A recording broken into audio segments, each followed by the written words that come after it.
Hello everyone, IQ shuttle में आपका स्वागत है। मैं हूँ दिव्य त्रिपाठी। चलिए शुरू करते हैं। आज का जो टॉपिक है वो है दक्षिण अमेरिका का दूसरा भाग यानी सेकंड पार्ट। इसके पहले पार्ट में हम लोगों ने जो पढ़ा था वो है साउथ अमेरिका की लोकेशन, यानी जो साउथ अमेरिकन कॉन्टिनेंट है उसकी लोकेशन क्या है, वो अर्थ पे किस किस प्लेस पे वेरी करता है, किस किस प्लेस पे स्थित है, वो हम लोगों ने डिस्कस किया था। उसके बाद जो उसकी कंट्रीज हैं, जो उसके देश हैं, उसमें उस कॉन्टिनेंट में, उस महाद्वीप में जो जो देश हैं और उनकी जो राजधानियां हैं उनके बारे में हम लोगों ने डिस्कस किया था। साउथ अमेरिका कॉन्टिनेंट को समझने के लिए जिन महत्वपूर्ण भागों में बांटा गया है, जिन इंपॉर्टेंट पार्ट्स में बांटा गया है, उसमें से पहला है पैसिफिक कोस्टल स्ट्रिप, यानी कि प्रशांत तटीय पट्टी। ठीक है, आपका पहला ये हो गया, ये हम लोगों ने पढ़ लिया है पिछले पार्ट में। उसके बाद माउंटेन रेंजेस में जो हमारा एंडीज है उसके बारे में जो इंपॉर्टेंट है वो मैंने हम लोगों ने कवर कर लिया है। ठीक है, और उसके बाद जो भी इंपॉर्टेंट और रहेंगे की पॉइंट्स उसको मैं ऐड कर दूंगा बाद में। और सेंट्रल लोरेंट्स यानी कि केंद्रीय तराई, केंद्रीय तराई भूमि,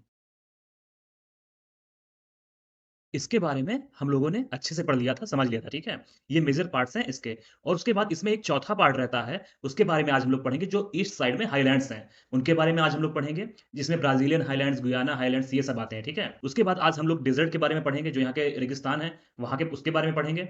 और उसके बाद साउथ अमेरिका में जो इंपॉर्टेंट ड्रेनेज सिस्टम्स हैं उनको आज हम लोग डिस्कस करेंगे। तो चलिए आगे बढ़ते हैं और समझते हैं कि साउथ अमेरिका में क्या क्या इंपॉर्टेंट पॉइंट्स हैं इनसे रिलेटेड। जैसा कि मैंने बताया, हम लोग ये गुयाना हाइलैंड्स के बारे में पढ़ चुके हैं। ठीक है? ये हो गया। और इससे पहले जो हम लोग का जो ये तटीय पट्टी थी, प्रशांत तटीय पट्टी, इसके बारे में हम लोग पढ़ चुके हैं पिछले क्लास में।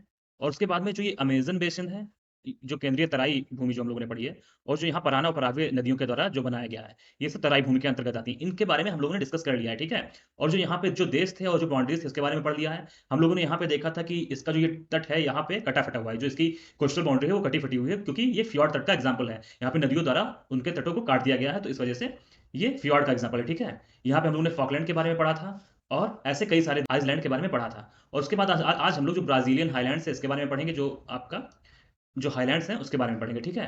और इसमें जो रेगिस्तान है उसके बारे में पढ़ेंगे। तो चलिए आगे बढ़ते हैं। ये थोड़ा-सा की पॉइंट्स थे जिसको हम लोगों ने डिस्कस कर लिया। अब है पूर्वी हाइलैंड्स यानी ईस्टर्न हाइलैंड्स। ठीक है?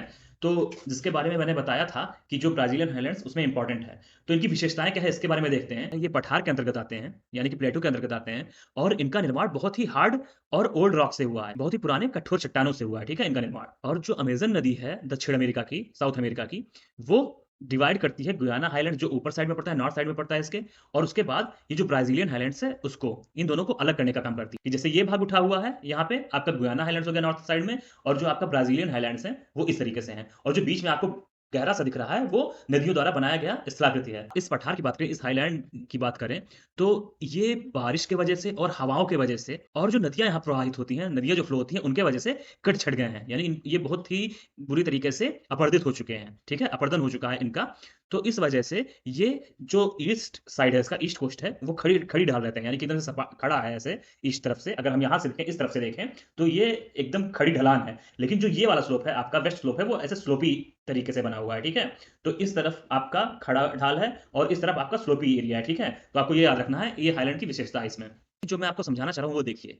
ये यहाँ पे आपका अमेज़न रिवर है। ठीक है? ये अमेज़न रिवर का बेसिन है। और यहाँ पे आपका गुयाना हाइलैंड्स दिख रहे हैं। ठीक है? ये देखिए गुयाना हाइलैंड्स, और ये है आपका ब्राज़ीलियन हाइलैंड्स। ठीक है? तो इनको ब्राज़ीलियन हाइलैंड्स और गुयाना हाइलैंड्स को ये अलग करने का काम कर रहा है अमेज़न बेसिन। और उसके बाद जो यहाँ पे घास के मैदान पाए जाते हैं ये ब्राज़ीलियन हाइलैंड के पास, उन्हें हम कहते हैं कैंपास।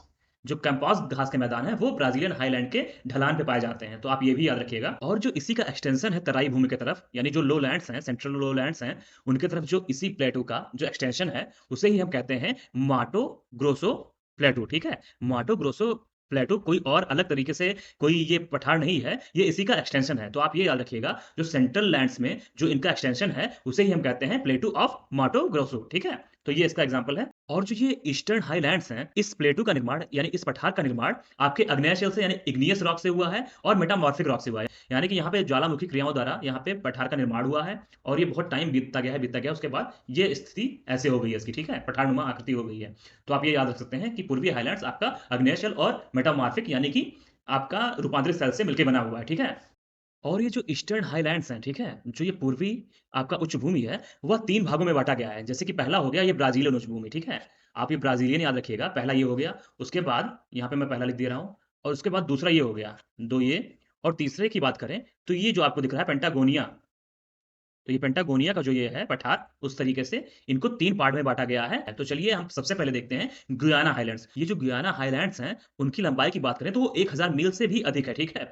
ये हाइलैंड्स दक्षिण वेनेजुएला यानी कि जो वेनेजुएला का साउथ पार्ट है, वहाँ से लेके दक्षिण अमेरिका के उत्तरी किनारे पर ब्राज़ील की नोक तक फैला हुआ है, ठीक है? जो ये इतना बड़ा पठार है, उसमें कई सारे आपके गॉर्जेस पाए जाते हैं, जो कि नदियों द्वारा बनते हैं, गहरे गॉर्जेस बनते हैं और ये पाए जाते हैं और रेन फॉरेस्ट पाए जाते हैं, यानी कि वर्षावन पाए जाते हैं, जो कि उष्णकटिबंधीय होते हैं, यानी ट्रॉपिकल रेन फॉरेस्ट। ये पाए जाते हैं यहाँ पे गुयाना हाइलैंड्स में और उसके बाद कई सारी नदियाँ भी यहाँ से होके बहती हैं और इसमें इसी वजह से यहाँ पे जो नदियाँ बहती हैं, यहाँ पे विश्व का सबसे ऊँचा वाटरफॉल भी स्थित है। यहाँ पे कई सारे वाटरफॉल भी पाए जाते हैं, झरने भी पाए जाते हैं। यानी कि बहुत ही डाइवर्सिटी है इस प्लेस में, इस आइलैंड में। तो आप इसको समझ सकते हैं, ये बहुत ही इंपॉर्टेंट है ज्योग्राफिकल तरीके से भी और जो यहाँ पे माउंट रोराइमा है, वो इस प्लेस का सबसे ऊँचा बिंदु है, ठीक है? ये जो हाइलैंड्स है, उसमें जो माउंट रोराइमा है, उसकी ऊँचाई 2810 मीटर है और ये इस प्लेस का सबसे ऊँचा पॉइंट है। तो आप ये याद रखिएगा और अब ब्राज़ीलियन हाइलैंड्स की बात करें जो कि ईस्ट वर्ड में है, इसकी लंबाई है 800 मील।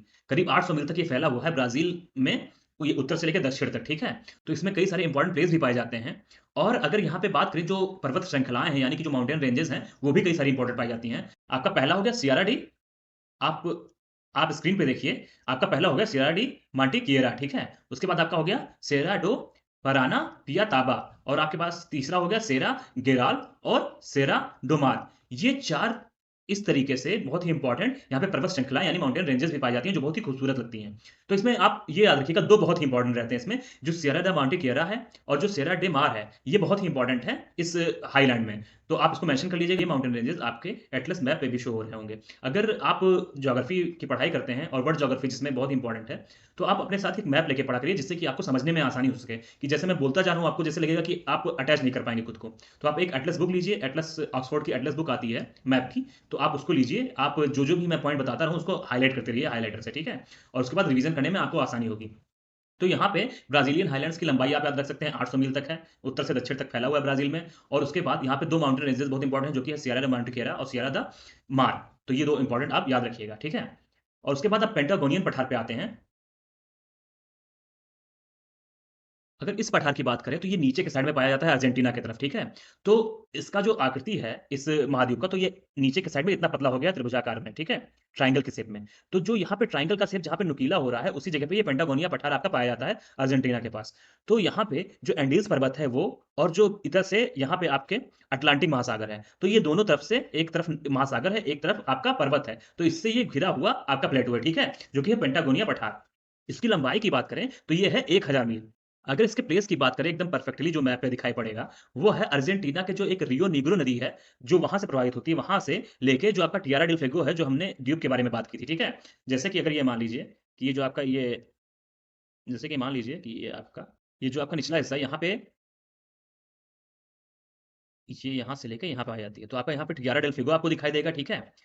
और उसके बाद ये नदी जा रही है आपका निग्रो नदी रियो निग्रो नदी। तो ये आपका रियो निग्रो नदी से लेके आपका ये जो आपका है टिएरा डेल फ़ुएगो इस द्वीप तक फैला हुआ है, ठीक है?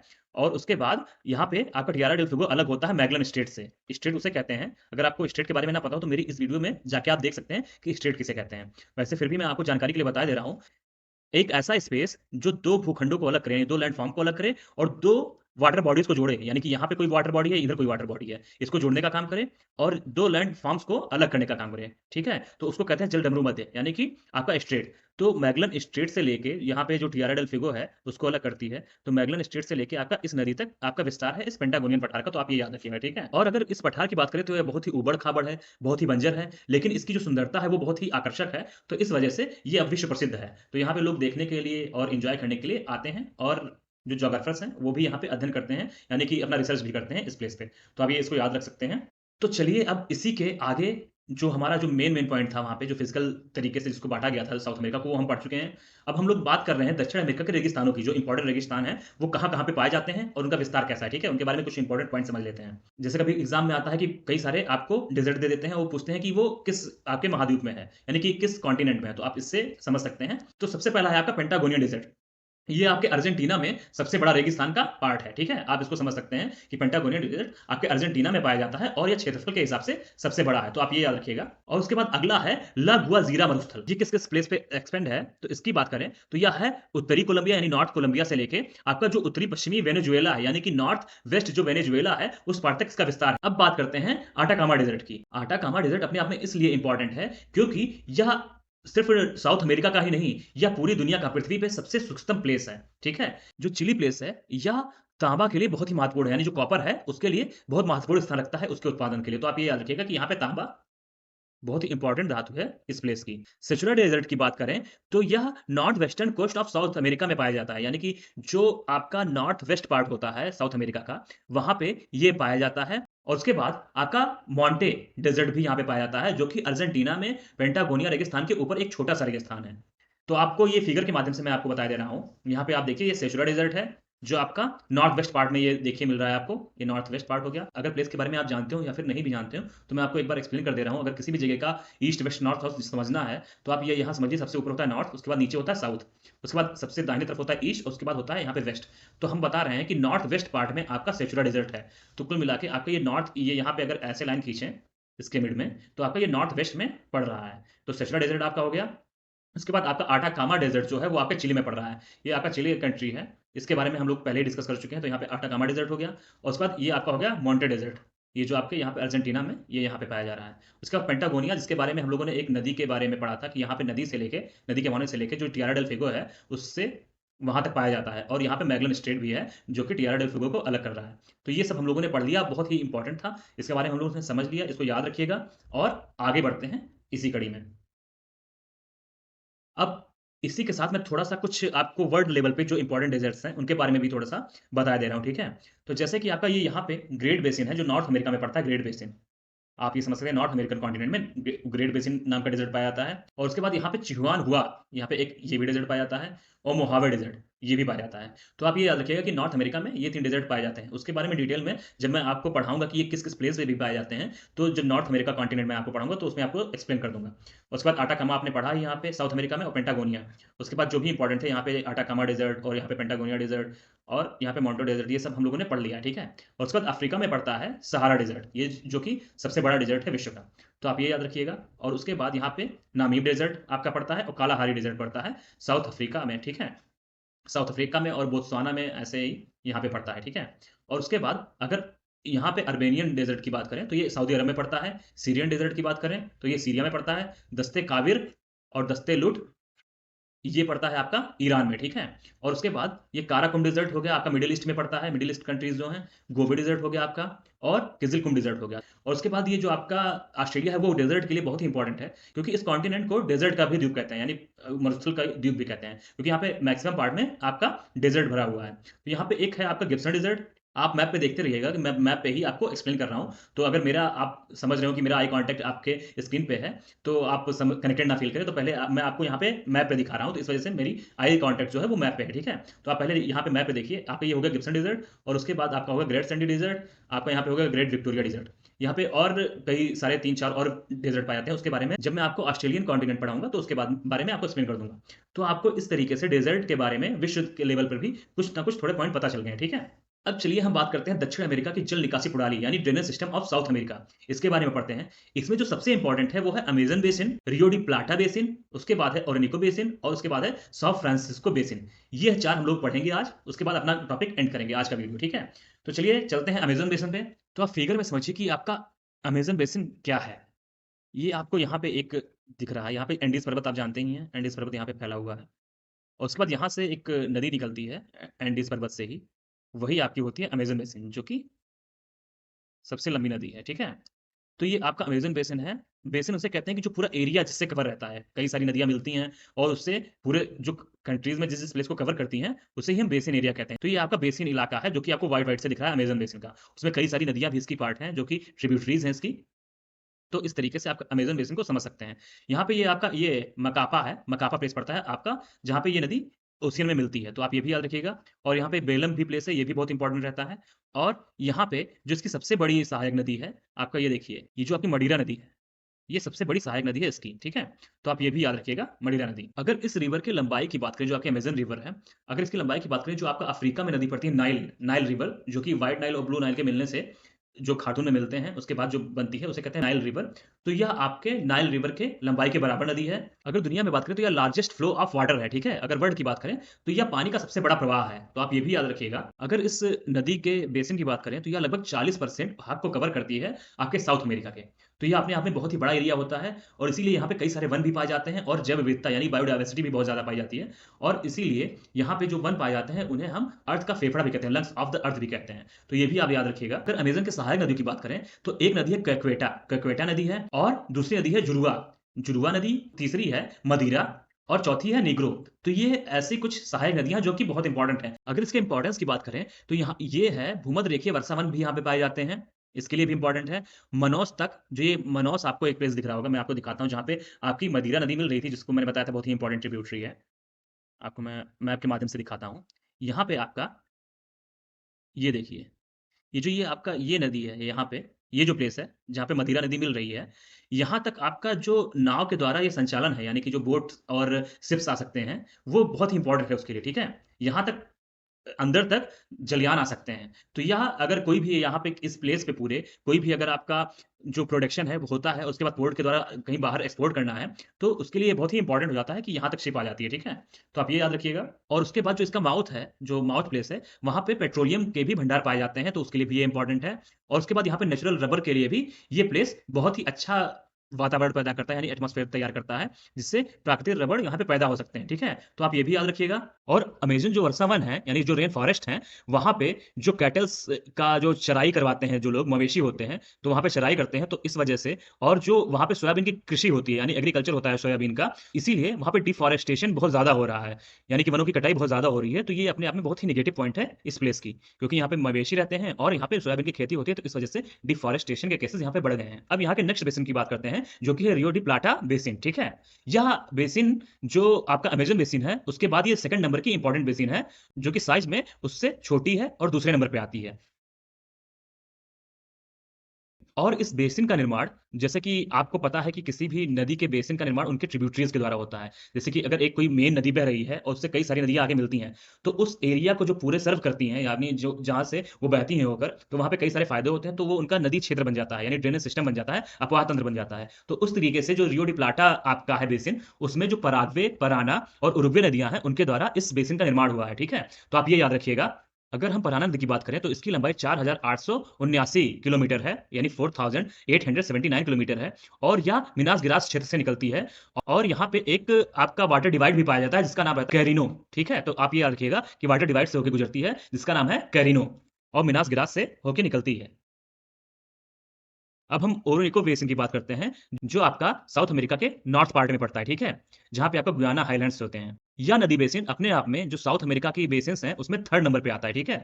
तो आप ये याद रखिए कि ये 3rd सबसे बड़ा बेसिन है साउथ अमेरिका का। अगर हम ओरिको रिवर की बात करें, तो यह 1000 मीटर की ऊँचाई पे स्थित जो एक सिएरा पेरिमा होता है, वहाँ से निकलता है और जाके अटलांटिक ओशन में गिरता है, ठीक है? नॉर्थ साइड में। तो आप ये याद रखिएगा। और अगर इसकी लंबाई की बात करें, यहाँ से जैसे कि जहाँ से निकलती है और वहाँ से लेके अटलांटिक महासागर के दूरी बात करें, ये कितनी दूरी तय करती है, तो वो है 2740 किलोमीटर। तो ये इतनी दूरी तय करती है और उसके बाद अटलांटिक महासागर में गिर जाती है। आप याद रखिएगा, सिएरा परिमा इसका जो जहाँ से ये नदी निकलती है, वो पॉइंट है, ठीक है? अगर ओरोनिको की बात करें, उसका मतलब क्या होता है? तो उसका मतलब होता है अ प्लेस टू पैडल। अगर हम इसको हिंदी में समझें, तो इसका मतलब ये होता है कि एक नदी जहाँ नेविगेशन संभव हो सकता है। तो इसका मतलब ये होता है ओरिनिको मतलब, ठीक है? तो आप ये याद रखिएगा। अगर हम इस नदी की बात करें, जब ये नदी उत्तर की तरफ यानी नॉर्थ के साइड में फ्लो करती है, तो वहाँ पे उसके रास्ते में एक रीजन पड़ता है, जिसको हम कहते हैं region of rapids, region of rapids. तो रीजन ऑफ रैपिड्स वो प्लेस होता है जहाँ ग्रेनाइट के बोल्डर्स मिलते हैं, ठीक है? बोल्डर उन्हें आप कह सकते हैं जैसे कि कुछ छोटे पत्थर होते हैं और कुछ बड़े होते हैं। तो जो बड़ी चट्टानें होती हैं, बड़े टूटे-फूटे क पत्थर होते हैं, उन्हें हम कहते हैं बोल्डर। तो ग्रेनाइट के बोल्डर पाए जाते हैं जब वो नॉर्थ साइड में फ्लो करती है, ठीक है? और दुनिया का सबसे ऊँचा जलप्रपात जो कि एंजल जलप्रपात है, वो ओरोनिको रिवर के ट्रिब्यूटरी पे स्थित है। यानी कि अगर हम एंजल जलप्रपात की बात करें, तो वो चुरुन नदी पे स्थित है, ठीक है? चुरुन रिवर पे ये आपका एंजल जलप्रपात, जो कि विश्व का सबसे ऊँचा जलप्रपात है, वो स्थित है। लेकिन चुरुन नदी वो है सहायक नदी कारोनी नदी की, ठीक है? कारोनी नदी की सहायक नदी है चुरून नदी, और जो कारोनी नदी है वो ट्रिब्यूटरी है ओरोनिको रिवर की, ठीक है? तो ओरोनिको रिवर, उसके बाद उसके ट्रिब्यूटरी कारोनी रिवर, और उसके बाद उसकी ट्रिब्यूटरी चुरून रिवर। तो चुरून रिवर पे आपका एंजल जलप्रपात, जो कि विश्व का सबसे ऊंचा जलप्रपात है, उस पे स्थित है। तो आप ये याद रखिएगा।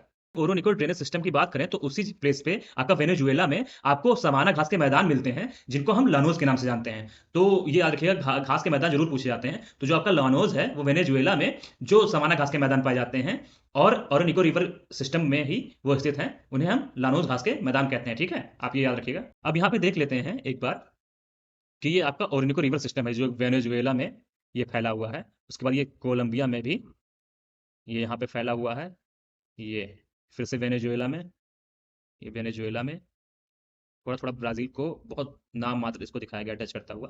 लेकिन ब्राज़ील में उतना वो पार्ट नहीं देखा जाता, लेकिन ये ओरिनको रिवर सिस्टम है, और यहीं पे आपके लानोस के मैदान पाए जाते हैं, यहाँ पे आपके। और यहीं पे आपका गुयाना हाइलैंड्स है, ठीक है? गुयाना हाइलैंड्स आपका यहीं पे है। तो आप ये याद रख सकते हैं। और आपका यहाँ पे एक झील पड़ती है जो कि बहुत इंपॉर्टेंट है, आप ये भी याद रखिएगा, माराकाइबो, माराकाइबो लेक। ये एक झील पड़ती है जो कि बहुत इंपॉर्टेंट है, आप ये भी याद रखिएगा, ठीक है? अब चलिए आगे बढ़ते हैं। ये देखिए, आपका ये एंजल जलप्रपात आपका यहाँ पे दिखाया गया है। एंजल जो वाटरफॉल है वो यहाँ पे स्थित है। आपका गुयाना हाइलैंड्स यहाँ पे शो किया गया है इस मैप में।